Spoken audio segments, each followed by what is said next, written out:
right. Hello, ladies and gentlemen. Welcome to episode 0 of our as yet untitled podcast. My name is Tom Hubbard, My name is Lucas Alvarez. and as I said, we don't have a name yet, so we'll come up with that in the future. But for now, this is essentially our test run, our episode 0, if you will. So we're gonna be here today talking to you about some video games. Um, First things first, uh, like I said, my name's Tom. I'm currently based in the Minnesota area, St. Paul to be exact. And, we out here living it up in the Midwest and getting through our quarantine. What about you, Lucas? Same sitch pretty much. I'm in Jersey, so a little different in terms of the environment, but same quarantine type deal where I haven't left the house in quite some time. So getting a little crazy. hmm As we all are, but as of this recording, it seems like the pandemic thing is starting to take a turn for the better, if you will. So hopefully, we'll see some better results on that front moving forward. But yeah, so like I had mentioned before, we wanted to start a podcast together to talk about video games because we're both pretty passionate about them. We both enjoy them and find we can get into some pretty heated discussions about it. And everyone seems to be doing it lately, so we figured, why not us? We got tech, we got a microphone, we can do this. Yeah, we can talk. We meet a lot of the like bare minimum requirements. So it was really just kind of getting it together. We've been talking about it for a while, but work's a little crazy, but we're finally on top of it and starting off. And yeah, we both like games. Some of us like games that aren't like really good, but we'll talk about that later. Exactly.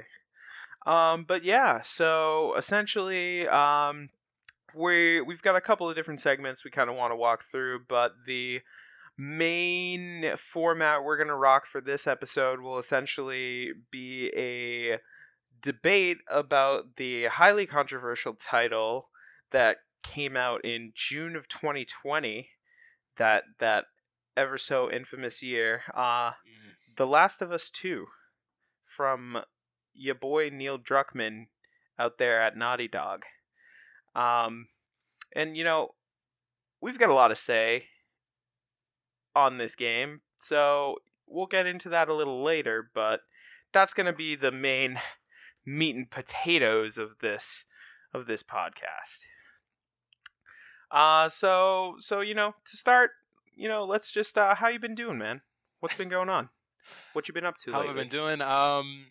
Just working mostly. I had my first series of overnight shifts for my job, and so that was pretty interesting. I'm used to kind of staying up late, but sleeping with the sun up is a bit of a struggle at times. But I'm through that now. Won't have to do that for the rest of the month. And yeah, just kind of been gearing up for this podcast last couple of days, doing my research. So yeah, looking forward to it. We love it. We love to hear it. Yeah, I feel you, man. Work's been kind of just going on, doing the whole 9 to 5 deal, working remotely in this pandemic world of ours. You know, it can get a little draining, but it's good to know that we can turn to stuff like this to really pursue our creative interests during this otherwise uh, downtime. You know, but what you been playing lately, my guy?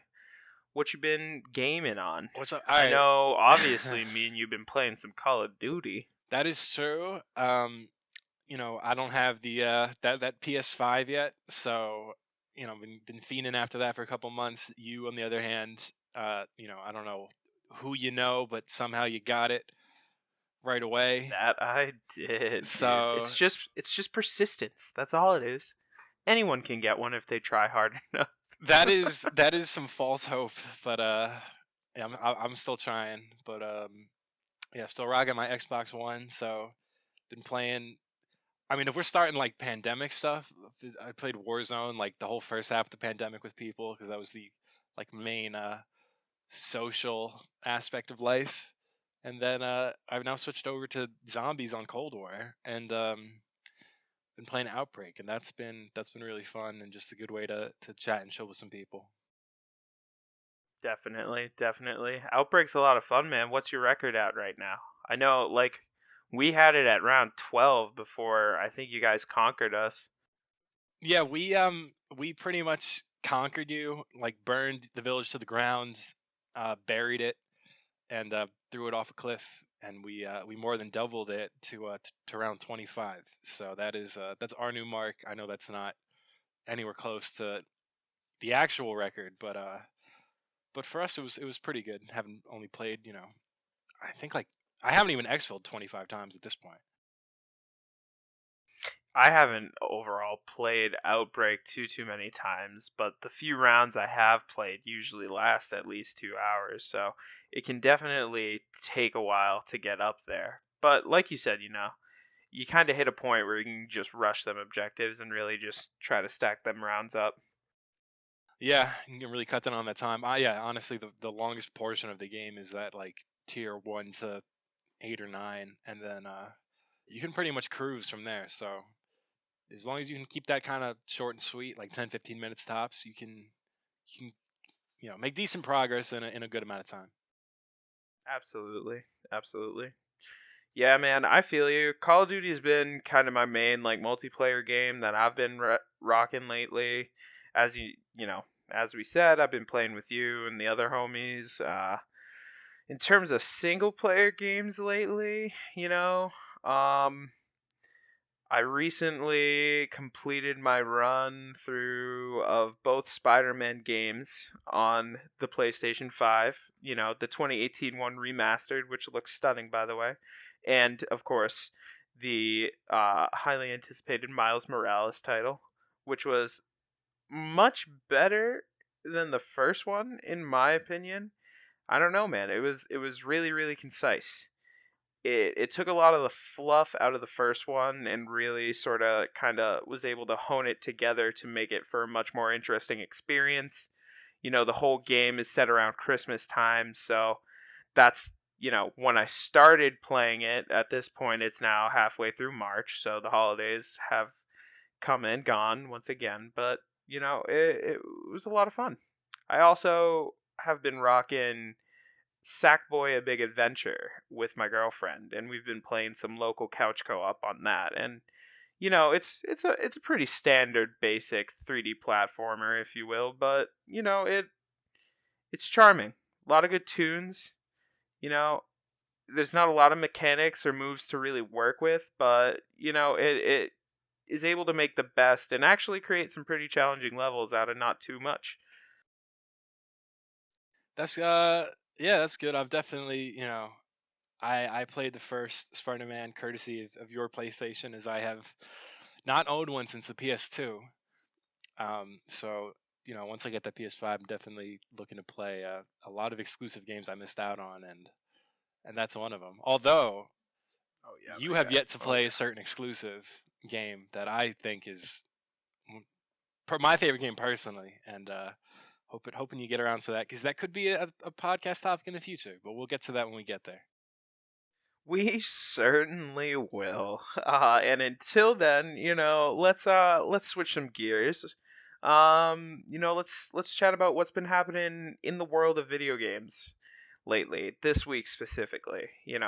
Earlier I was talking a little bit about Sackboy and how it is indeed a 3D platformer, and that of course brings to mind possibly the most famous 3D platformer out there. A little red plumber man by the name of Mario. It was March the 10th, 2 days ago, aka Mario Day. Do you have any fond memories of the classic red Italian plumber? Any favorite games that you might have played throughout your time? Um, Honestly, I had not heard of Mario Day until 2 days ago, when it just came across like my feed. Didn't know that was that was a thing, but yeah, I haven't, not a big Mario guy. I definitely enjoyed the kart games and the party, of course, as those are real funs with friends, but never played the solo platformers. Um, None of them, dude. Did you ever have like Nintendo I consoles had around you one. growing up? I had one of them. I think I had like Super Mario Bros. For like the Wii, which I'm not sure like how real of a Mario game that is. Just because I the mean, controller I'd is a little say it different. counts. You know, I'd say Yeah, it I didn't counts. get too far in that. My sister's like beaten that game once or twice. But again, like I'd played, that was up to 4 players, and so that was kind of a more of a group thing than like the solo grind. So I haven't experienced that too much, but they definitely have some good party Yeah. games. Oh, definitely, definitely. I couldn't agree with you more.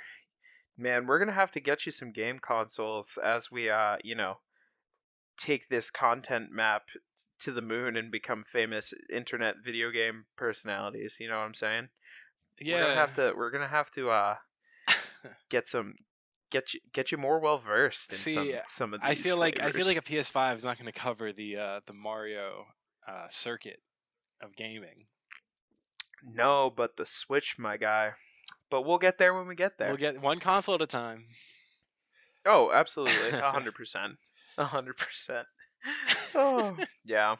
No, Mario's great. Mario's great. I couldn't recommend Mario Odyssey enough. I think it's like the best, I guess, 3D Mario game that's been put out there. A couple of months back, they put out a collection of 3D Mario games, chiefly, that Super Mario 3D All Stars, containing Mario 64, Super Mario Sunshine, and Mario Galaxy. And, I ran through and got probably like 70 shines in Sunshine again, as it is one of my favorite Mario games, but I know it's very, very much contested in the community, if you will. But I don't know, I'm a big fan of that one. Something about rocking a Hawaiian shirt, running around a tropical island while I'm casually chilling out in the middle of the frozen tundra during the winter, it was Mm, refreshing. yeah. But yeah, we love Mario. And we'll probably continue to talk about Mario some other time on this podcast in the future. But what else is going on out there, man? I guess speaking more Mario news, did you hear about Super Nintendo Land in Japan? I did not. Is that a theme park of some sort? Yeah, dude. So it's finally essentially like I don't. It's like essentially the Mario theme park and the Nintendo theme park in in Japan right now. Um, I know the delay kept it from opening for a while due to, of course, the COVID situation, but it very recently opened, and some people have been touring around there. Looks pretty cool, and they're bringing one to Florida eventually. I know that as well, Mm. Uh, and we'll see how that goes. But I don't know, man. You trying to go to Super Nintendo World? in Japan. Well, maybe. um, I mean potentially, they they have a live Mario Kart ride, dude. You can actually be the Mario Kart, dude. Can you throw red shells? of course, and blue shells. Wow, that really sounds interesting. I think we'll have to go. I can utilize my strats in real life. Yeah, eventually there will in fact be the one in Florida, but we'll see about that one when it comes. Florida's a no hate to Florida, but Florida's a wild land out there. I mean I guess so. It's not too crazy compared to some other places, but I don't know. I feel like if you go, you're guaranteed to have a memorable time, whatever you're doing. That's definitely true. That's definitely true. Um, what else we got going on in the news? And anything you seen that was particularly interesting to you this week? So, all right, I got to preference this that I am not a an avid Roblox gamer per se. My only Mm-hmm. experience Mm-hmm. with said game is I played it with my younger cousin.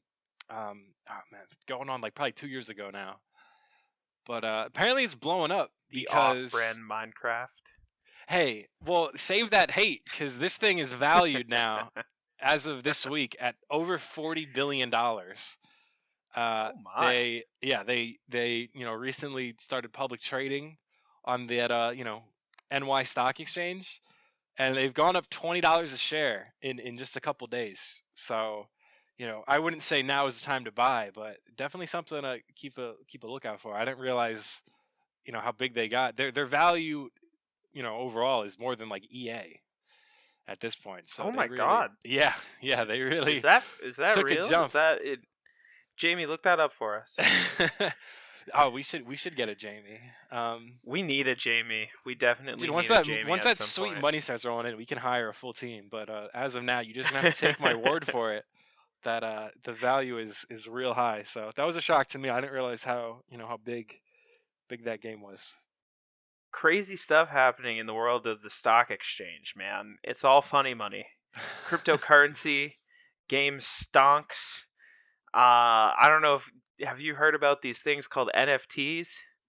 I have not. Non-fungible tokens. They're essentially digital assets that cannot be, you know, duplicated or replicated. And I guess they're literally teeny little 8-bit pictures of grannies and gorillas and different things.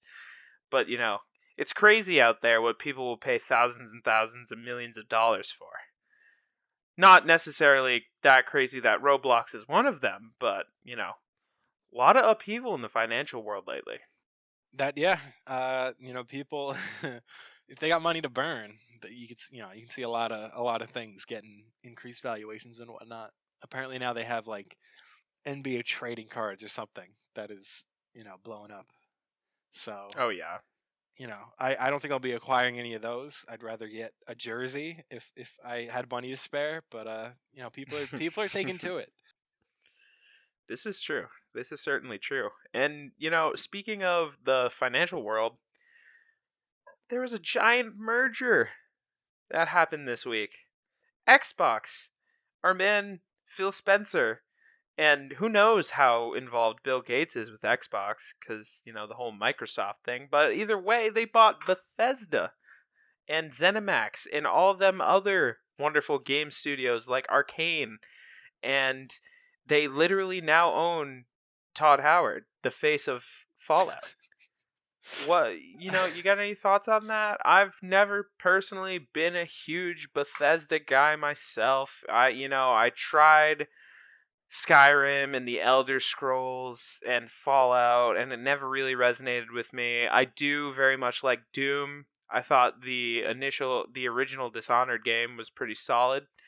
But all these games, Xbox exclusive, and as a current Xbox gamer, how do you feel about that? Knowing that as you move over to the Team Sony, that you might never be able to play any of these new games anymore. What are you gonna do if Skyrim comes out and you can't? If Skyrim 2 comes out and you can't play it, dude? First of all, I don't think it's gonna be called Skyrim 2. You know what I mean. But I don't know. Honestly, I there's we're definitely hitting that realm of like exclusives being more of a thing.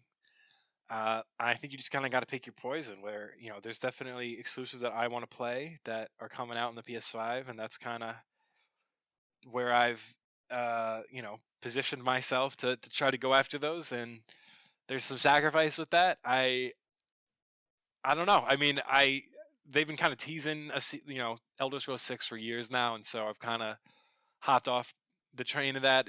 I know they're working on it, but honestly, if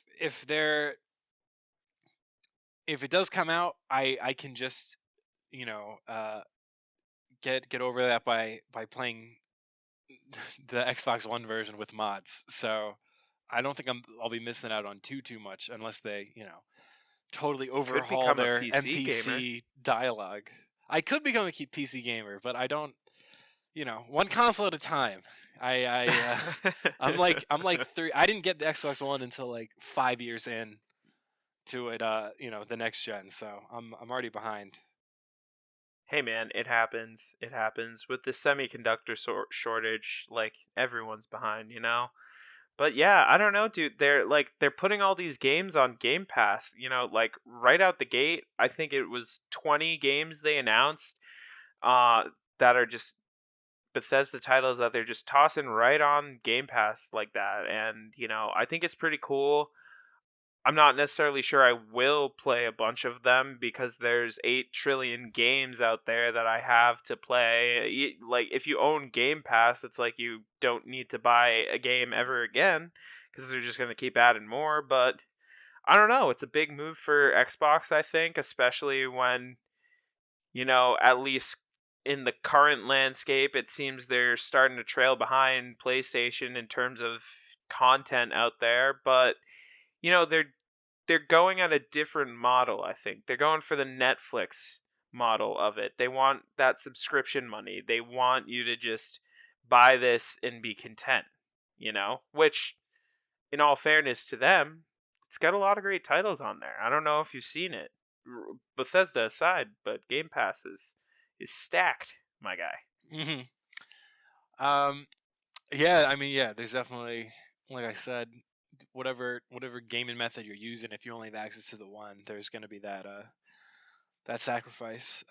If I didn't have, or if I had a PS4 this whole time, I don't think the PS5 free exclusive thing, would be as appealing, assuming I had played all those. Whereas I've only played two This out of is the true. 10 games on that list. Honestly, don't know if I'll even play the other ones. Because I'm really just trying to play God of War twice through before the sequel comes out later this year. So That's ridiculous, bro. That's hey ridiculous. man, once you get around to playing it, you'll understand hopefully. But But you've already beat it like 3 times. Ladies and gentlemen, you gotta understand, in college, I lived with this man. He played through God of War at least twice on my account, on my PlayStation, all just in the time that I wasn't at home, completed the game multiple times, and collected the Platinum Trophy. Like, he went hard. He went very hard, ladies and gentlemen. So how are you gonna play that game? I can understand if you're gonna play it again, like you know, pre Ragnarok release, if you will. But like, oh, oy vey. I mean, I haven't played it, so I guess I don't really know. well, honestly, what it is I did play through it a couple times, but this was before New Game Plus came out, and so I definitely am trying to New Game Plus it and get the all the rewards and whatnot that come with that. So that's still something I have yet to do on the old checklist. They also added in that PS5 Performance update native 4K and a steady 60 frames, baby. Looks great. See, that also too I'm curious about because it already looked like fine and I felt like it ran well. So I guess curious to see how much of a noticeable difference there is Oh on the yeah. next gen. Oh yeah. I will say, like, that's been my favorite thing about the PS5, other than the load times, is just all these games are pretty much all running at 60 frames, which to me is like huge. I'm a relatively new, you know,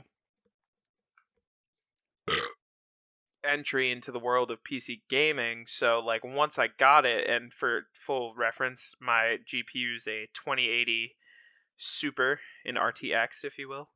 Um, you know, they said it's the frames. They really did. They said once you go 60 frames, 120 frames, like anything else, it'll look like the game is broken. And, you know, I've tried putting Miles and Spider Man Remastered, you know, they both have you know,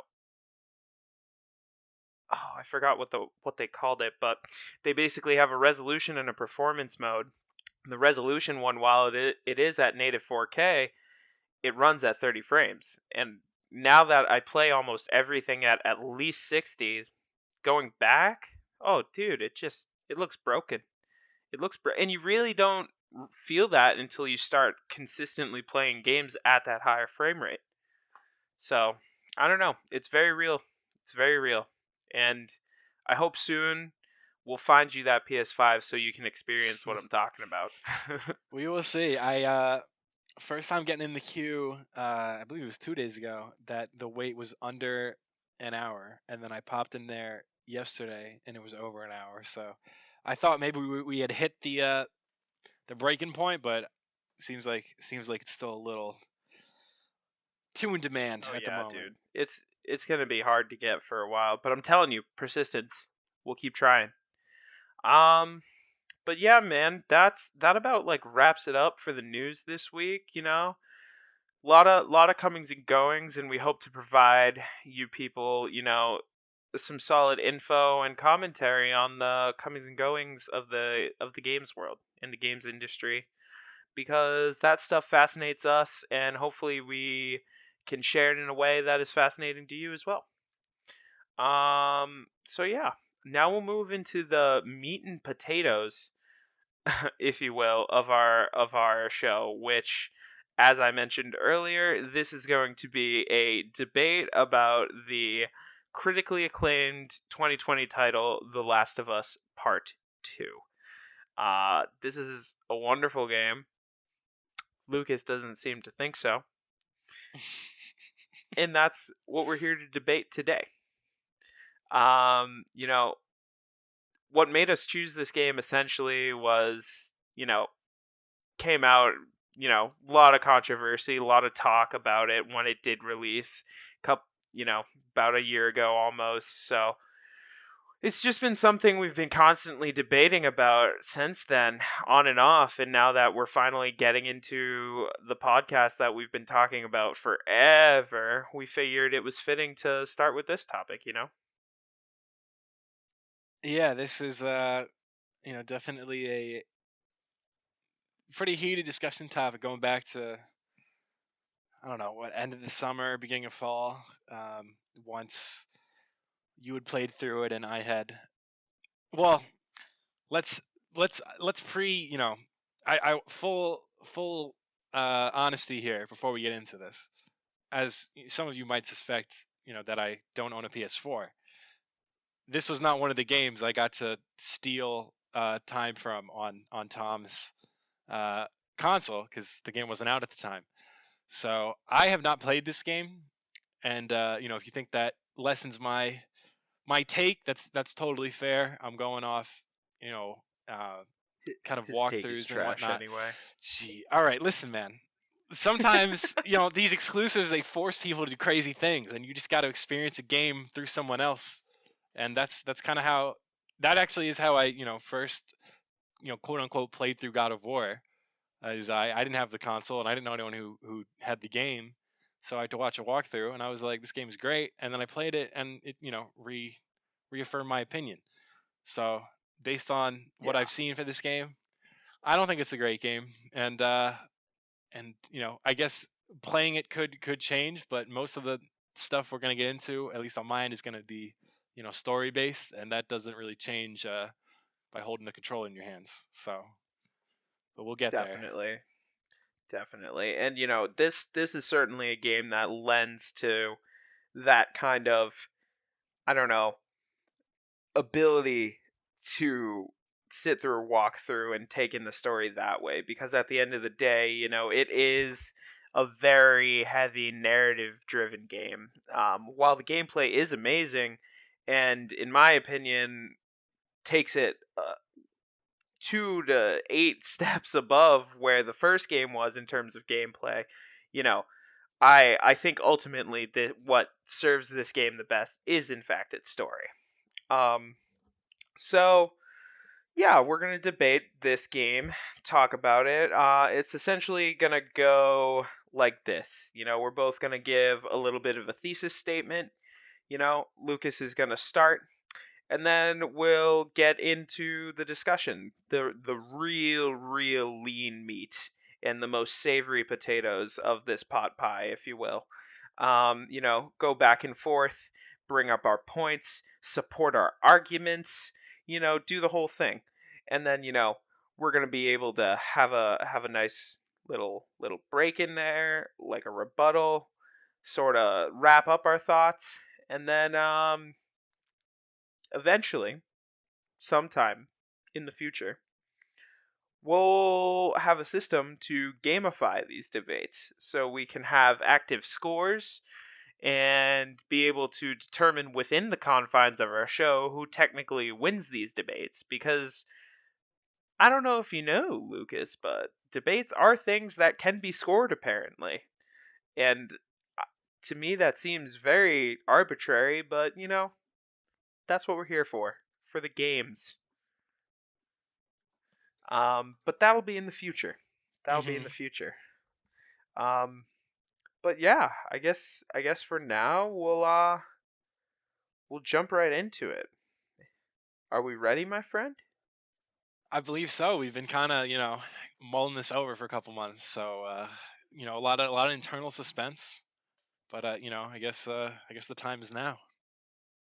All right, let's do it. Full disclosure, I played this game on the second hardest difficulty. It took me about 40 hours to complete. Right. It's 20 to Uh 25 if you're, a if you're gamer just baby cruising. per se. Yeah. If or fake gamer. A That is fake the gamer term. Yes. potentially. Anything that's not on, medium setting. But yeah. So yeah, it takes there's a decent amount of time that goes into it. Absolutely. So, all right, Lucas. Like I said, you seem to not like this game. You seem to have a bone to pick with it. So why don't you give me your opening statement? All right. So this is pretty short and sweet.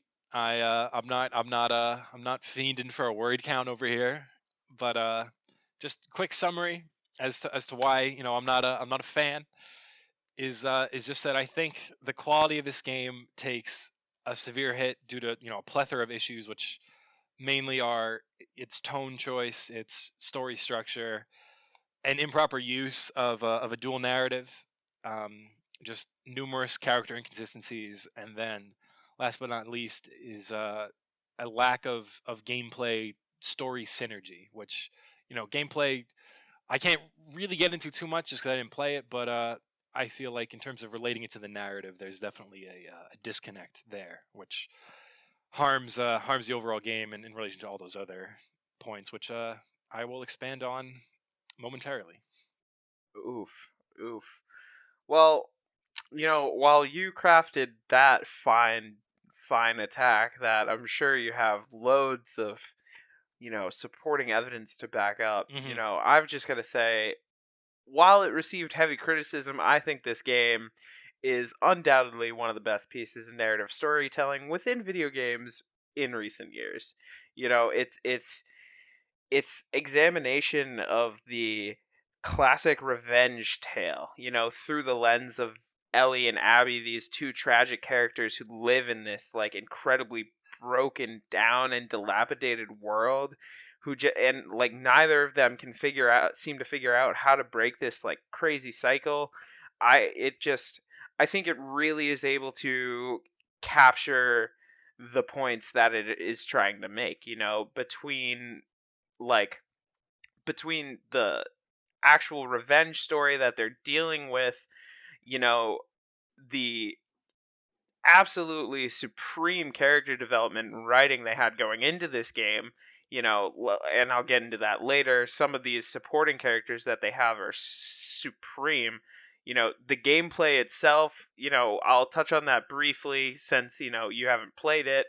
I think it really, really stands out and fires on all cylinders for what it's trying to hit. And, based on whatever metrics you want to go by, be it sales, reviews, rewards and accolades, um, even down to the actual completion rate of the game, I think this game is objectively a good game.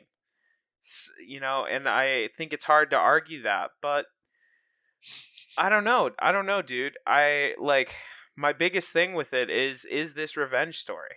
I think it truly nails it. Okay, so let me ask you this. All right, because now we're getting into the real, meat and potatoes, as you say. Because we could start off with the revenge story, or we could start off with the the Joel, you know, his Let's the start there. occurrence, if Let's you will. start Let's there. start there. Okay. Let's start there, because that I think is part of this cycle. Okay. But what do you got to say about this? All right. So real quick before I get to that, because it kind of relates. And just so I can get out of the way, because it's fairly quick compared to all the other points, is I think the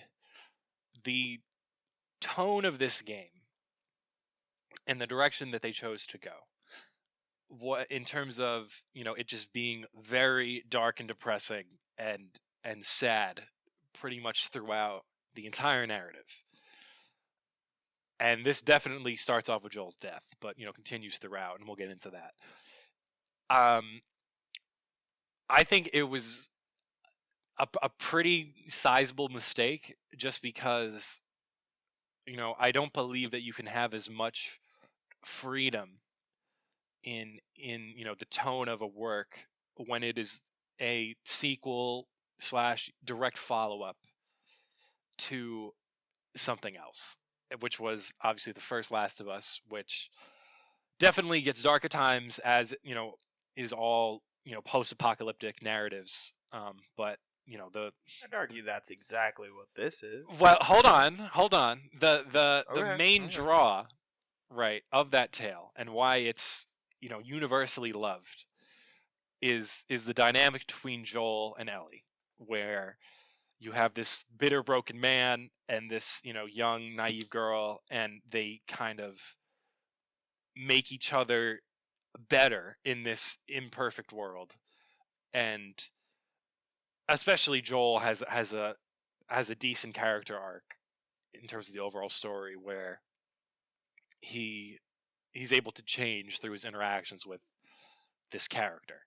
And there's definitely an undertone of hope throughout, spread throughout the first game, whereas with this game it's not really there. And starting off with Joel's death, um let me start off by just saying I'm not mad that Joel died, which I think is an easy argument for people to go to, where it's like you can't kill him off. And there's no characters unkillable. This isn't Game of Thrones, where people have you know immunity to death or whatever. But so he's definitely eligible.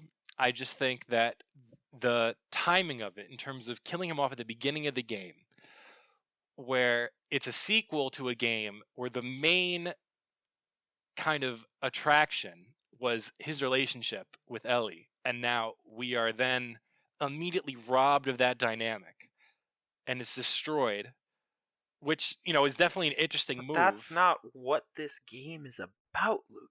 No, It's hold. about revenge, Yes, bro. I know it's There is about no hope in revenge. a revenge story. Well, hold on. So now, right, this is destroyed. The dynamic is destroyed. And then I just felt like there was no, like, you can, if you want to take that away, that's fine. You're kind of digging yourself a hole in terms of like raising expectations for the rest of this game. And I just felt like they did not adequately replace that dynamic, which was the heart of the first game, with something that measured up and could really replace what was missing for a majority of the game. Obviously there's flashbacks, and that kind of helps out a little bit, but we can get into that too, where there's just a lot of flashbacks on Ellie's side, mainly to serve the purpose of like, all right, we're gonna have these two characters interact, which they could have just interacted if we just had them both alive. But See, I don't know, man. I couldn't like, I don't know. I couldn't disagree with you more. I couldn't disagree with you more on this. I think I, it's a revenge story, bro. It doesn't conclude well. The whole point of these tales being that they're so, done, quote unquote, done to death, and that we've seen countless and countless examples of them. You know, it it's not supposed to end well for the main character. They're not supposed to come out of this all happy and shiny because they got their revenge and they got what they want. The whole point is to illustrate that while it can become obsessive and so self-destructive that it gets to the point that you're unable to, like, you're left with nothing at the end of it.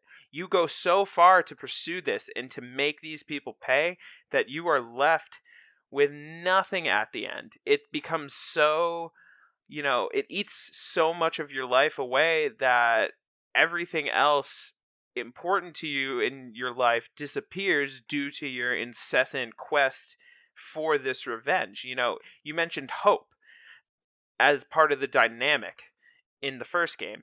There is no hope in this.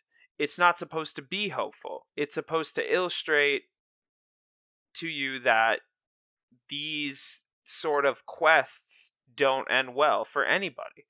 And specifically when it comes to the dynamic between the two of them, I actually really wanted to touch on this because while I've heard others comment on the kind of pacing and sequencing of the flashbacks within the game, and it really didn't personally strike me until like 5 minutes after I was quote unquote told by the game it was happening. They're showing you these flashbacks essentially to be like, okay, this is the bridge between the first game and the second game. This is what happens from literally the time that they get back to Wyoming after the end of the first game and after Joel lies up until the point where, Joel dies. And in between that, you see them growing closer and you see them starting to build a life for each other. You see them, you see Joel teach Ellie how to play guitar. You see him teach her how to swim. He takes her to a museum to look at dinosaurs and rocket ships for her birthday. And it's a very, very sweet father-daughter dynamic up until the point that as Ellie grows, she starts to realize not everything's adding up between the two of them. She continually asks for more from Joel about what actually happened that day, and he won't give it, to the point where she goes off on her own back to Salt Lake City, back to that hospital to find out what really happened. And once he tells her the truth, they don't speak. They're done. She's like, I'll come back, but we're done. We are so done.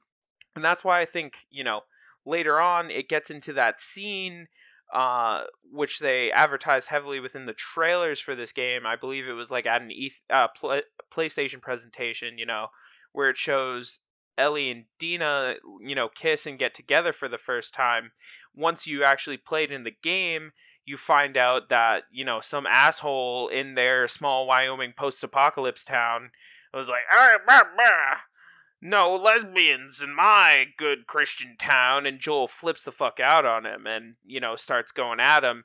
And Ellie gets mad at him. Ellie's like, I can stand up for myself. I don't need you. Get the fuck out of here. You have no right to, speak up on my behalf. And then as you complete the game, one of the final scenes, and, I hope to touch on this later, specifically with the ending, but, you know, she comes back to forgive him, to say, hey, I don't want to forgive, or rather, I shouldn't forgive you. This is terrible. You made that whole journey worth nothing. My life could have been so much more, but I want to forgive you, and I want to work on that, and I want to start building this road back to where it should be. That hope that you mentioned, getting to that dynamic, and then Abby literally steals it from her, rips that shit away from her. Like, she can't get that closure with him now, which leads back in to this cycle of revenge. You know, Ellie begins to lose more and more and more and more to get revenge on Abby throughout the game. She loses Joel, she loses Jesse, she loses Dina and her son. Fucking Tommy and the whole Jackson family, I assume they're gone by the end. She fucking couldn't even play guitar at the end of it because Abby bit off her fingers, and that was something that she used to carry with her the whole time, carry Joel with her. You know, it all goes back to this cycle of revenge, and it's supposed to show you, especially with the ending, that hey, this didn't do anything for me. I lost everything because she couldn't break the cycle. And I'll get back into that a little later with Abby, but like I don't know, man. It's not meant to be happy. At least I don't think. So, all right, so I will acknowledge, like, obviously, yes, this is a revenge tale, and that's not going to be good most of the time. So, I'm not denying what, they ended up doing, because, like, obviously I understand where they're going with it. I'm just saying, in terms of, if we're just talking, like, decision making and tone, I just found it, like, questionable to drastically alter the tone of something, which is pretty much guaranteed to alienate a sizable portion of the original audience. Elaborate on that though. What do you mean by that? Like, cause it's not like everything was hunky dory in the first one. It was very violent, very grim. These are shitty, scummy people. Joel, and this is a whole thing about the first one, but Joel is not the good guy. You don't have agency with Joel in the first game. He is a ruthless fucking mercenary who kills people and tortures people and was a smuggler. Like, it's not. I'd argue the tone doesn't really change that much. I guess in terms of the ending, but elaborate on what you mean by alienating the audience, though. So I'm gonna hit that, and then I'm gonna, follow up to what you said. So in terms of, alienating the audience, you have, and if you just want to look at the ending, you can, in terms of, how both games end. But there's definitely the ending of this game, and really, there's not many points in the game that are positive. Um, is just a far cry in terms of, noticeable differences from the first game, where yes, Joel is not a good guy, and that's made pretty clear. If you didn't get that during the regular like portion of the game, by the ending, where he, murders an entire hospital full of people. But the reasoning for him doing that, and taking that, that action, is a lot more noble than the reasoning for any of the actions taken in this game, right? He's killing people out of love, where Ellie is his surrogate daughter. He lost one daughter at the beginning of the game, and he's not losing another. And, you could say that's selfish if you want, but the reason for that being the That's a story case, for the first game, right, you know?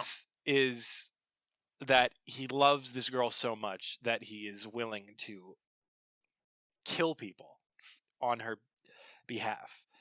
In essence, partially saving her life, partially keeping her in his life. Whereas the revenge, reasoning for this is a lot less noble, and is a lot. There's not a lot of empathy that goes with that, especially where. And now I'm going to get into, the reasoning section, where, as you said, and as I will attest to, Joel is not a good guy. In Before you go into this, let me hit you with the question. uh Like, huh.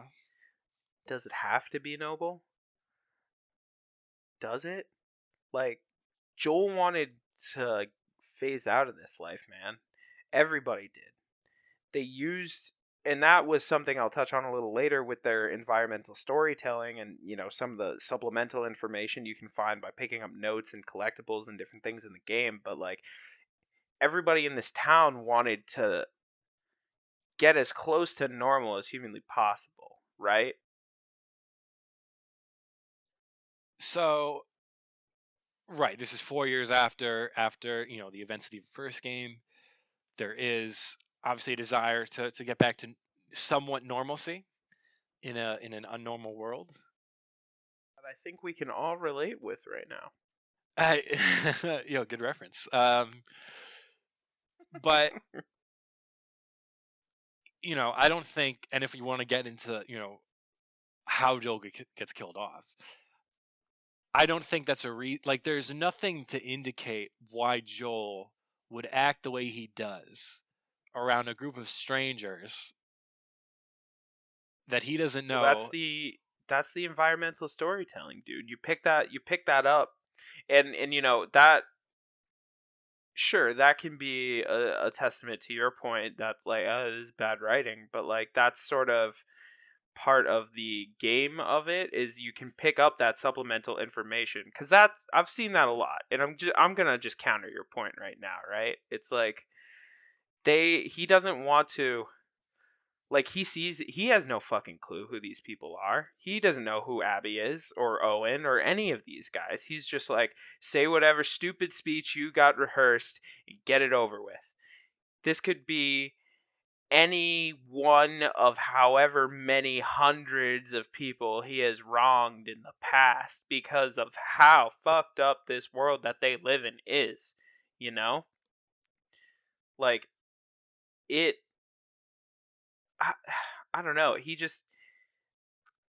I don't know. Go on with what you were gonna say. Well, I'm But saying I like think it's.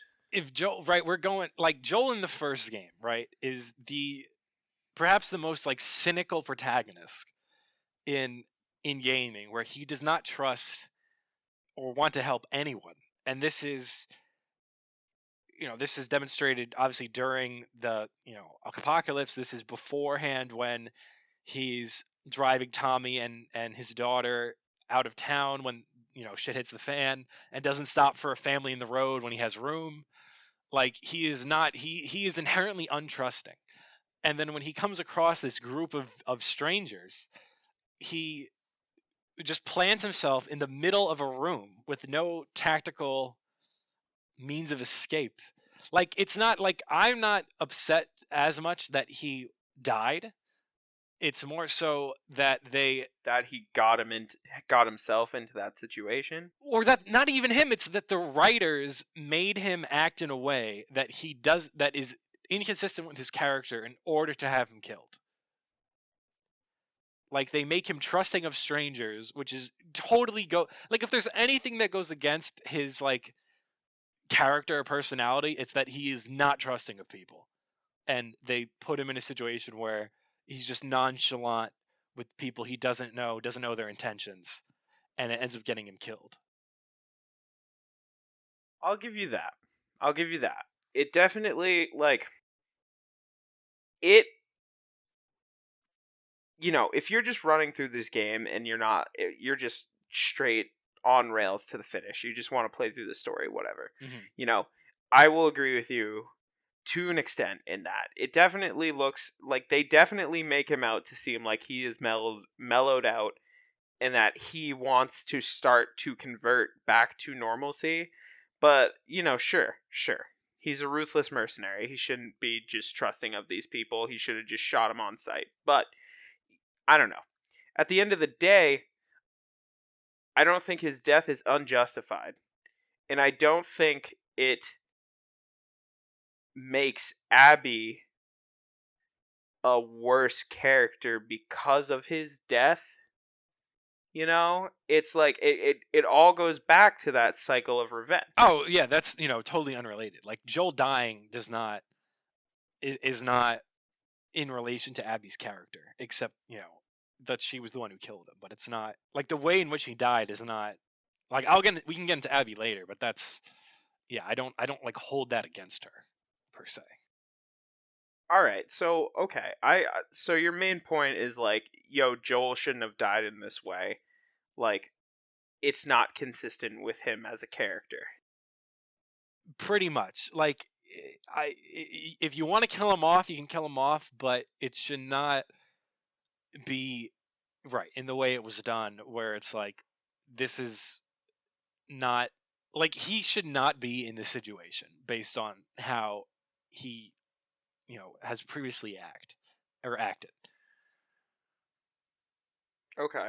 um but I mean, I guess we can transition to like the revenge narrative, because that was, a pretty big part of your uh argument Yeah, before. I definitely think that like I I think over focusing on Joel's death is like what got a lot Of is like a the big part initial of the what's it called? The initial like pushback, controversy. Yeah, right, I right. think exactly. I think that's a big part about this initial hate that it got even before this game was released due to leaks and stuff. Right. However, I think that it is very important to the narrative as a whole because this game isn't focusing on Joel. This game is focusing on Abby. This game and Ellie. Right. This game is about them and it's about this cyclical nature that is the revenge narrative, you know? Mhm. You know, Joel to Abby is a villain. She's that target. She is that awful, terrible thing that Abby throws away her life in pursuit of. You know, you start out with these flashbacks with Abby and you see her in the aftermath of Joel shooting her father in order to save Ellie, you know, even though it had all been copacetic and it had all been agreed on, you know, you see Abby absolutely devastated and broken. And then as you continue playing as her, you see these flashbacks with Owen and with Mel and with her different friends, you know, showing that she is so hard focused on this that she can't even take the time to like pursue her relationship with Owen or even relax. She's just so focused on training and getting as close to Joel as possible. She literally goes she becomes jacked as shit because she spends the majority of her life training to be ready to kill this guy the moment she finds him. And due to it, you know, it's just you see it from you see this revenge narrative from both angles, you know, with these awesome supporting characters that they have. In Abby's case, it's Owen and Mel. You know, you have this weird love triangle going on only because of Abby's obsession with Joel. She can't pursue that, so it eventually leads to Owen leaving her to go with Mel, and then Mel becomes pregnant. And then, you know, it ends up, you know, Abby almost continues that cycle after she does kill Joel, but she very clearly does. It's an interesting juxtaposition as it goes throughout the game because you see Abby constantly, you know, after she kills Joel, she does try to stop the cycle there. Mhm. You know, she is essentially spending the rest of the time you're playing as her throughout the game trying to piece things back together and gain some of that humanity back that she had lost because she got her goal. She found that. Although she lost many years of her life and lost out on a potential different trajectory with her life, like going to California to find the Fireflies with Owen, she just rejected that because she wanted to kill Joel. And, you know, she spares Ellie at the end after killing Joel because she sees, oh, hey, I'm not here for this. I got what I came for. I've already lost enough. Like I'm going to continue trying to break the cycle. And she even does so later on when she's about to kill Ellie after she finds Owen and Mel dead. The only thing that stops her is Lev, uh, who comes in right at the end and just gives her one look for her to realize, like, okay, hey, I can't do this. If I do this right now, I'm going to lose the only thing left I have in my life, and this cycle will just keep going. If I kill Dina, then it's not going to end well. Ellie will just keep. Oh my god, it's going to throw me off this entire podcast because the names are so similar, Mhm. Abby and Ellie. Oh my god. But, you know, she can't kill Dina because if she does, she loses Lev, and then she's lost everything, and she can't really pick back up from there. So she tries to stop it, and it's a huge juxtaposition to Ellie, who just continually, throughout the entire game, keeps going, keeps fighting, keeps losing. She literally rampages the entire, faction of people that is the WLF, trying to get to Abby and all of her friends, trying to literally just kill all of them. And even to the point where you think Ellie's going to stop, then comes in One-Eyed Tommy, the indestructible man, who has the biggest plot armor I've ever seen. Just to, drive her back into that cycle, because she can't get rid of that, like, horrifying mind image in her head of Joel dying, up until the point where she just has that flashback where she's choking Abby out at the end and just remembers, like, hey, this was me trying to stop a cycle of hate and bitterness with me trying to forgive Joel. If I just do this right now, like, I've lost everything. This isn't going to get me anywhere. If I kill Abby, who knows, maybe Lev's coming after me next, and it's just going to keep going and keep going. So, it's good to see that the cycle seems broken at the end either way, but I think it really truly is able to accomplish that revenge narrative, and you see two different sides of it. You see Abby, who is able to, to a degree, pick up her life back together, find a friend and a confidant in Lev, and find those new fireflies in California, versus Ellie, who decides to stop and break it, but she has nothing anymore. She doesn't know where to go, and that's where the game ends. That's where it rolls credits. She can't even hold on to this memory of Joel anymore that is the guitar playing that you've been doing throughout the whole game, because her fingers got bitten off. Like, she's lost literally even her like knife, her switchblade that I believe that was her mom's in the first game. That was the last thing she had of her mom's. That's gone because she gets it like knocked out of her hand or something when she's fighting Abby. So it's I don't know. I circling back to what you said about hope and sort of the narrative overall of it, I don't think it's supposed to end on any sort of positive note. They essentially complete their mission in the first one, whereas in this one, completing the mission doesn't end well. Okay. So there's a lot of stuff right there. What I'm first gonna do, I think, is talk about the revenge narrative itself, and then I'm gonna point out uh, just a couple inconsistencies with Abby, Tommy, and Ellie, and then whichever one you want to respond to, we'll just go from there. But It's okay. Ladies and gentlemen, this is our first time doing this. If either of us rant or go too long, we're trying. We're going to get better. Don't you worry. well, you know what it is, honestly, because based on what you said, there are a couple things that I have that I feel like I can just address now. But Yeah, definitely. we'll just start with the revenge narrative, right? And like, let me make it clear, uh, I don't have an issue like that they chose to tell a revenge narrative, because that is fine. It's just the way in which they did it, I think, doesn't really work. And the main reason for that is that a dual narrative doesn't really fit a revenge story. And what I mean by that is, if you have Ellie, and from, the first hour of the game on, her whole goal is, I'm going to kill the people that did this, namely Abby.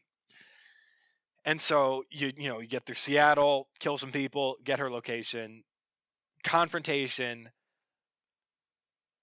you know, and then boom, we're switching over to now we're playing as Abby, which, I mean, in terms of story structure, is kind of whack, but we can hit that later. But just focusing on the revenge part itself, if we're now spending another 10 hours with the antagonist of the first section, like, it feels like the whole point of it, in terms of, the developers objective, is to get the player to now care about Abby and her people. So I'm going to use this as a jumping off point, and Uh-huh. this, like, right, this specifically, right? Yes. Is that the case? Is that really the case?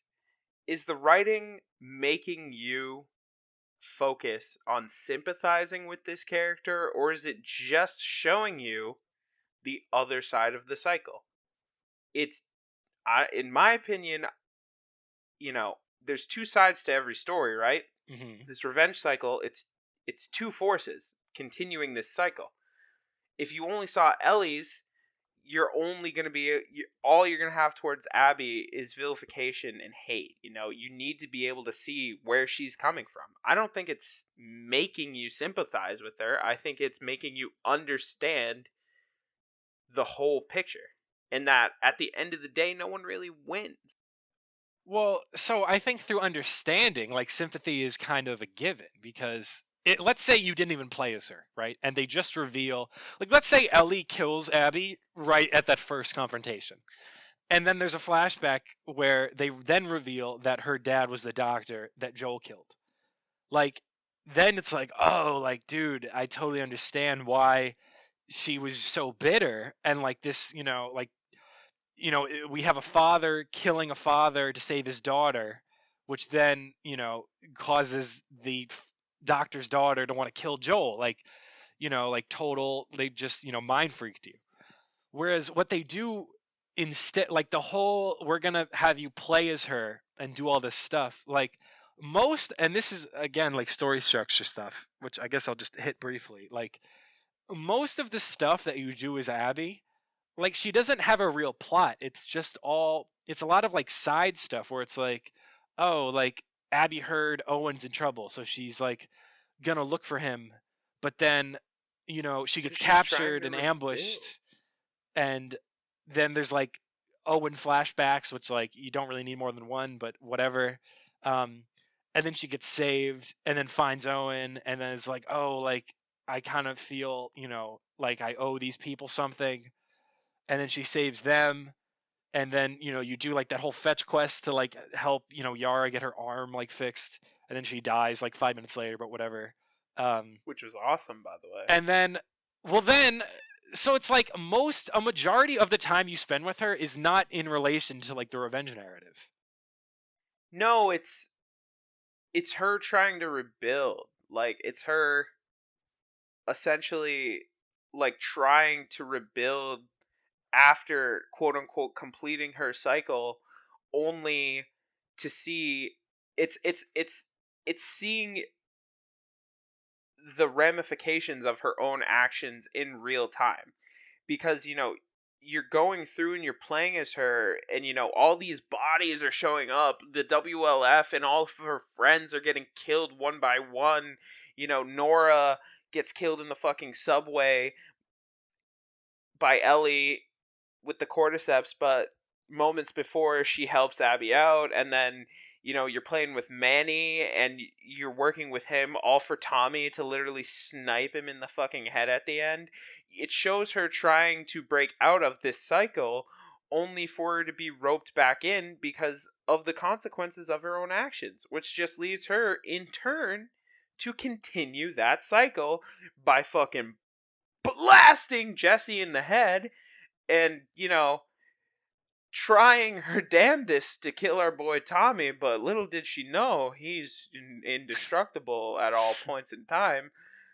But uh, it's just like I it's further contributing to this idea that what they're trying to show is like, hey, this literally never fucking ends until all parties just agree to ceasefire.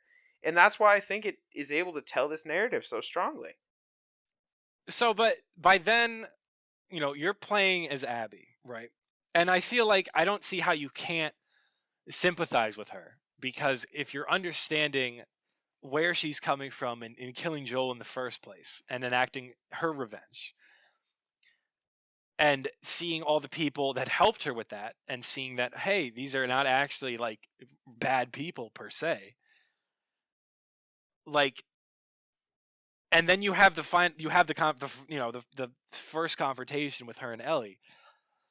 Like, based on how they present the story, I don't see how you can't, or at least in my mind, like, you're either going to become very disengaged with Ellie's revenge because now you're seeing the other side of it. Or when you play as Abby and you're fighting Ellie, you're just gonna like be like, oh, I still side with Ellie in this. I just want Abby to die. But the game doesn't allow you to proceed. Like, it's weird that they're choosing a linear narrative to present two sides of the same coin where the player has no say in the events, even though the events of the game are clearly trying to like cause a conflict in your head as to like, oh, what's right and wrong, but they don't actually give you the option to act on those feelings that you're likely harboring based Well, on what you're seeing. it's us versus them, right? The game is The Last of Us, and I think it really plays with that sort of tribalism in like it's you played through the whole first game and through the whole first half of this game as Ellie, as quote unquote the last of us in her squad, in her tribe, and what's important to her. And it's do you not sympathize with are you not supposed to sympathize with Ellie too? She's had everything ripped out from her. Her friends keep getting killed. Her dad got killed and she'd been lied to Yeah, but you're for gonna sympathize. years. Like that sympathy's automatically going. Like that's earned almost without real effort because assuming you've played the first or know the events of the first game, like Joel's death is incredibly impactful, like for the player because you know this guy, you know his history, and so obviously you're going to feel similar to Ellie. It's giving you the perspective. I feel. I don't know. I just think it was a very smart choice to give you the other side of the coin, to really really hammer home this idea that like you're getting an eye for an eye makes the whole world blind. It's just like it's not gonna stop. It's not gonna stop until everyone decides to stop. It just keeps going. And like I don't know. Like that was their goal. That was the purpose of them telling a story like this, and I think they achieved it in spades. Like I like this dual perspective of it. I think it would have been severely lacking if it didn't switch to Abby and you didn't get to play the whole back half of the fucking game as her. And I think, with the epilogue switching back to Ellie to sort of be like, okay, hey, we're back with us, quote unquote, you know, it's to be like, okay, hey, here's her chance. Can she stop it? I don't know. It really hammers it home. I think like there isn't resolution in a story like this. There isn't supposed to be. It's supposed to just be grim and shitty. You know? So there are points where this could have been resolved, but like based on some strange choices, like it's allowed to continue on. Um, Give me one of those strange choices so that you might not have brought up before. so okay, so Ellie kills Owen and Mel, and then leaves a map next to the corpses, which conveniently Abby finds. Like I don't know why she would leave a map next to the crime scene, but she does, and then Abby's able to use that info as well as sparing. Okay, so let's get into sparing Dina. So Abby to this point has been a ruthless killer, like probably one of the most like relentless antagonists or protagonists, however you want to see her. Like in terms of characters I've seen, at least in gaming, where she kills without hesitation. Um, and obviously Joel is the primary example, but the main example, which I didn't really feel like was talked about enough, is when she kills members of her own faction in order to save Lev, and doesn't really like show any remorse or like confliction in doing so. And then like Lev just looking at her is enough for her to be like, oh no, I need to spare this person who I don't even know. Like her killing her friends without remorse. It was it Well, didn't she seem knows, dude. justified for her to make the change based on like a character looking at her when up to that point, like it was just kind of unearned, where the prior Ah, events did man. not dictate that she was anywhere near, the point where she could actually, back off. I don't know. I think it was earned in that, as we kind of talked about a little bit earlier, like Abby thinks she completed her circle, if you will, and then gets to the point where she kills Jesse, thinks she kills Tommy. You know, Dina wasn't really there, and her in that moment with Lev after she's regardless of her killing the WLF, because I like they make a whole point about that, how like she's like, no, you're my people, like specifically talking to Lev. I think that is just a matter of circumstance. I don't know. But I don't know. I think it is earned because, having already completed her cycle and then been pulled back into it as a result of her own actions, she realizes, like, hey, if I kill this girl right now, it's just going to keep going. Like, I need to stop it and try to stop it in the best way I can. Because if I kill that girl too, Lev's like, Abby, don't. Abby, don't. So the second Abby does, that is the beginning of the end of Abby and Lev's relationship. And who the fuck else does Abby have in that world other than Lev? Literally nobody at that point. She made a whole point of like, hey, you are my people. You're the ride or die. Like, I can't lose you. I've chosen you as my family. You're my tribe. So the second she decides to cut pregnant Dina's throat, it's over. It's the beginning of the end. And then Abby has literally nobody left, which we all, come to see later with Ellie because she couldn't make that choice until the very last second. And it was too late for her. She had already lost everyone. So Abby didn't want to get into that position cuz you spend the whole time as Abby trying to rebuild and reintegrate now that she's quote unquote completed her goal. I don't know, man. Maybe I just read too much into the plot and I've marinated on this a long time. But like I thought it was very well earned. I think it makes sense and I think it's very apropos for what they were going for. So I can understand her reasoning in terms of, keeping Lev in her life, but I don't see how she can remotely think that the cycle is over, because she left Ellie alive when she killed Joel, which then results in Ellie trying to kill her, and then she leaves her alive again, which then results in the same thing happening. Well, she is very jacked and intimidating looking and kind of beat the shit out of Ellie and then almost killed her pregnant girlfriend. So I don't know. If that were Yep. me, I'd be Yeah, scared. but winning the confrontation I does don't think she not cares. dictate. I don't think she cares. Yeah, but then Is what my thing. happened? Like, she's trying to do this for Lev per se, right? And then by sparing those And people, herself. Lev is then immediately put in danger when Ellie threatens to kill him, unless they duke it I out. think being in danger though is just a symptom of that world, man. Nobody's not in danger ever. They literally have fucking walking fungus phase zombies that come out at night and hide in corners of empty rooms. Like they're always in danger, bro. They were going to be like, "Okay, we're going to go now from Seattle to Santa Barbara on foot." Like they're in danger all the time. I don't think it matters to them. Yo, can I bring something up that hopefully we'll both agree with? Sure, All right. sure. So Let's if see. if if your if your stance is that the world is fucking dangerous all the time, do you Which it see is. any justification for Mel being allowed to be deployed in the field when she's 8 months pregnant? Like that shit was so, like, forget Tommy.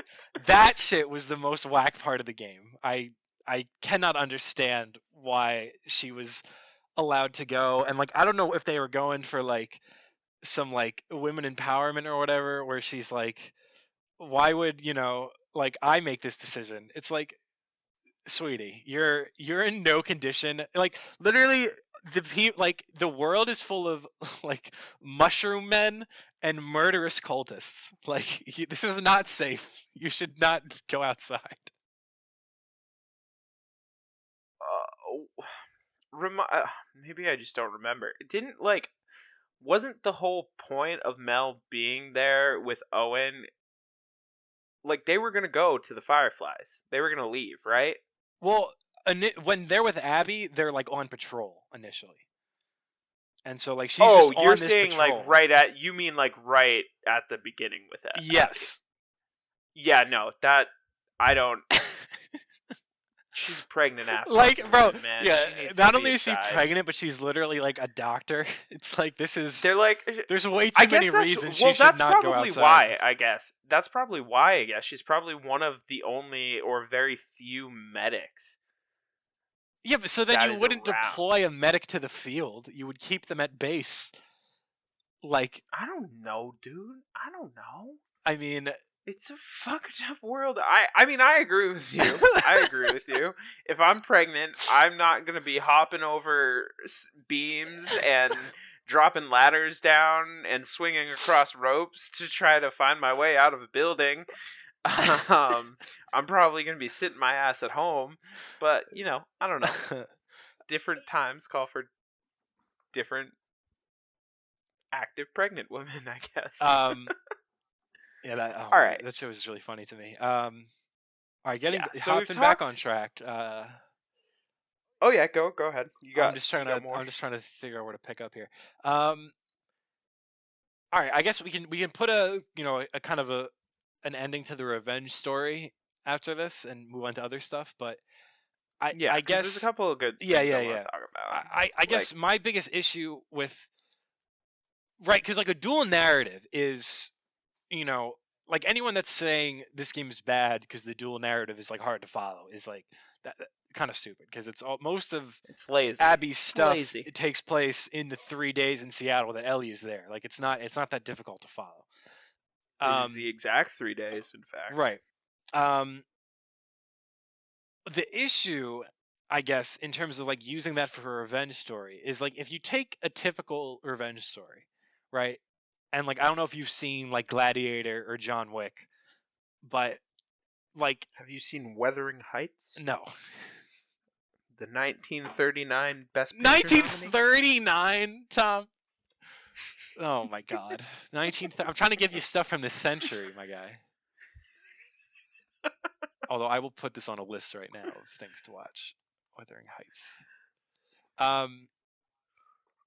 It's an 1800s novel. It's oh my God. Oh, Wuthering Heights.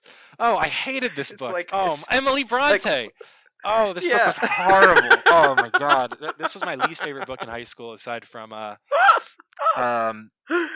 God, what was the name of it? The French guy who like switches. He has a doppelganger when he gets hanged. What? It starts with it was the best of times. It was the worst of times. You know what I'm talking about? It was. Is I'm that just gonna do a quick Google search. Pride and Prejudice? No. It's by Charles Dickens. What is this called?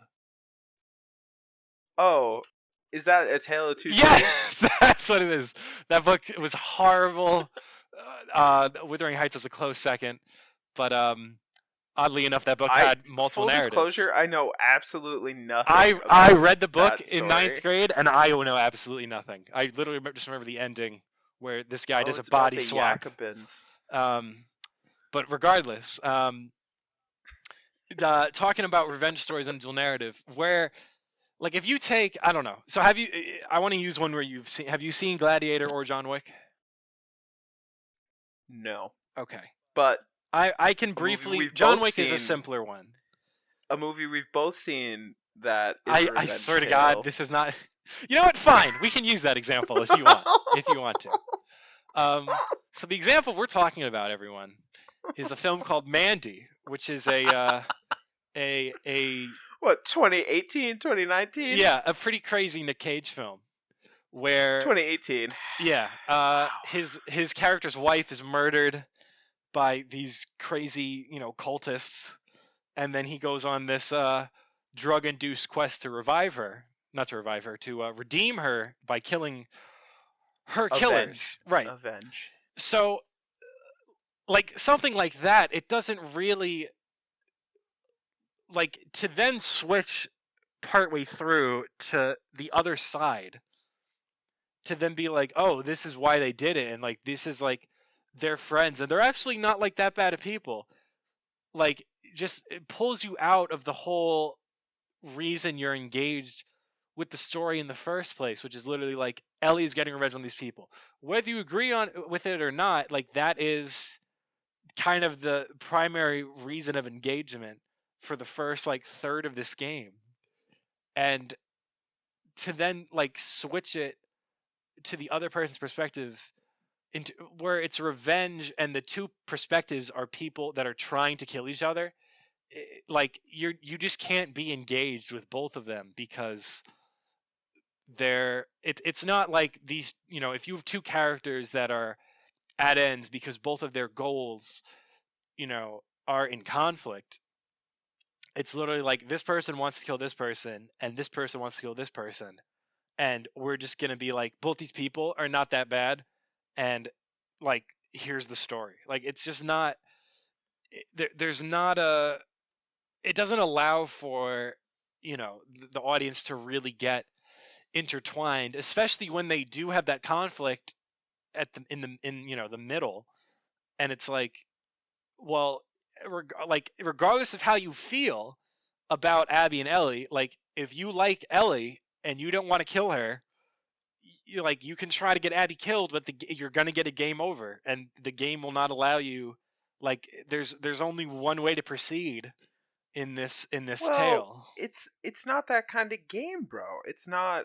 You don't have agency in this game. It's like that's why you can watch it as a YouTube playthrough or something like that. It's because you don't have agency really in this game.